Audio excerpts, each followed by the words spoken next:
Atëherë folim për kombëtarët, po për individët, kush mendoni se do ta fitojë topin e artë të botrorit dhe kputucën e artë të botrorit? Kë shihni si atë individ që mbase edhe mos i fitojë këto trofe, mini trofe personal, por do të fitojë zemrat e ndjekësve të këtij botrori?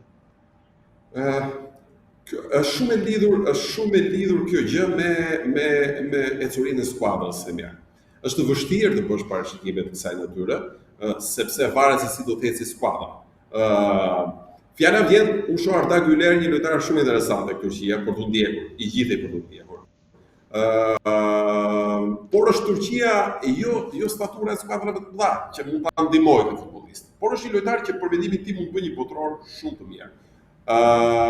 Shoh Nico Paz tek Argentina që në rast se do të ketë hapësira, ka potencialin gjithashtu për të shkëlqyer.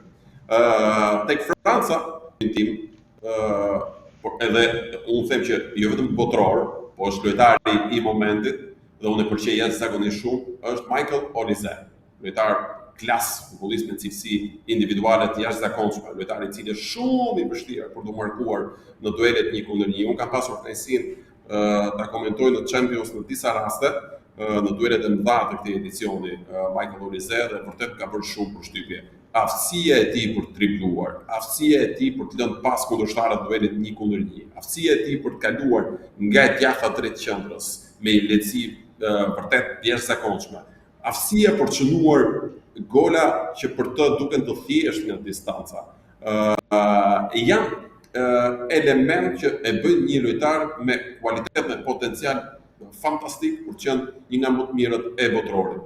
Tek Franca ka një numër të madh lojtarësh që mund të jetë të tillë. Mund të jetë Dembélé, që është lojtar momentit tek Paris Saint-Germain, mund të jetë Doué, mund të jetë lojtar shumë i talentuar i Paris Saint-Germain. Kështu që unë shoh vërtet disa futbollistë të cilët mund ta bëjnë këtë diferencë tek gjela. Puna është si do të sillet Franca si skuadër në fushën e lojës. A do të jenë individët në funksion të grupit? Kjo është dilemë e madhe. Në rast se Franca sillet si skuadër kompakte, e dyshoj këtë, sepse shoh që ka disa grupime brenda dhe kjo është arma e vetme negative që ka Franca, organike dhe ka shumë të bollshme, mendoj që mund të lulëzojnë edhe këto individ që unë i përmenda. Dhe Olise është për mendimin tim një prej tyre.